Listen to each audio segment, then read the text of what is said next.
HSC উচ্চতর গণিত প্রথম পত্র প্রথম অধ্যায় চ্যাপ্টার নির্ণায়ক থেকে ইতিমধ্যে 42টি পর্ব নিয়ে আলোচনা করা হয়েছে। আজকে 43 নম্বর পর্ব নিয়ে আলোচনা করা হবে। প্রমাণ করো এই নির্ণায়কের মান সমান 1 + x² + y² হোল কিউব। বাম পক্ষ সমান আমি মূল অঙ্ক লিখলাম।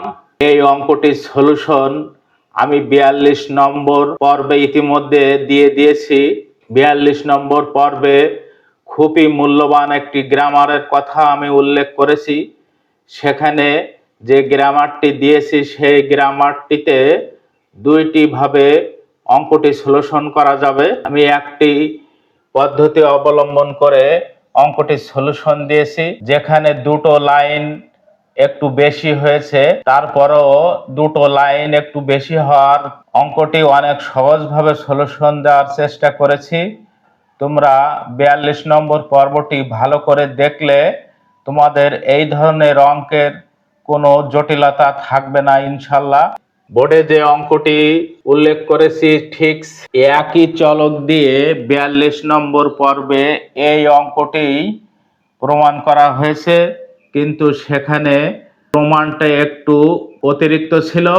প্রমাণটা 42 নম্বর পর্বের ভিতরে অলরেডি আছে। 42 নম্বর পর্বে এই অঙ্কের প্রমাণ 1 + x² + y² whole cube already 42 নম্বর পর্বে করা হয়ে গেছে, যেখানে প্রমাণটি এই পর্যন্ত লিখে দিলে আমাদের হয়ে যাবে। মূল্যবান কথা হলো এই অঙ্কটির বিভিন্ন চলক ব্যবহার হতে পারে, যেমন ABC চলক ব্যবহার হতে পারে, আলফা বেটা গামা চলক ব্যবহার হতে পারে। এ থেকে জেড পর্যন্ত যত অক্ষর আছে সবগুলোই ব্যবহার হতে পারে। এমনকি গণিতের যে কোনো চলক হিসাবে প্রতীক হিসাবে আমরা ব্যবহার করি, সেগুলোও অঙ্কের ভিতরে ব্যবহার হতে পারে সৃজনশীলের ক্ষেত্রে। তোমাদের মোটেও ভয় পাওয়ার দরকার নাই, তোমরা নির্ভয়ে আমি 42 নম্বর পর্বে যে গ্রামার উল্লেখ করেছি সেই গ্রামারটা খুবই মূল্যবান। সেই গ্রামার দিয়ে অঙ্ক যেভাবে ঘুরায় আসুক না কেন তোমরা ইনশাল্লাহ সমাধান দিতে পারবা। এই অঙ্কটা যেমন এই ডায়াগোনাল বরাবর যে রাশিগুলো রয়েছে এই রাশিগুলো এই ডায়াগোনাল বরাবরও দিতে পারে, সেক্ষেত্রে অন্য রাশিগুলো চেঞ্জ হতে পারে। প্রমাণ যদি 1 + x² + y² হোল কিউব হয়, যেভাবেই আসুক না কেন তোমরা অঙ্কের সলিউশন নামাতে পারবা। 42 নম্বর পর্ব তোমাদের ভালো করে খেয়াল করতে হবে এবং ওই গ্রামারটি অনুসরণ করতে হবে, ভাবতে হবে, ধারণা নিতে হবে। তোমরা ইচ্ছা করলে ওই গ্রামারটা দিয়ে তোমরা এই অঙ্কটা অনেক ছোট করে তোমরা করতে পারবা।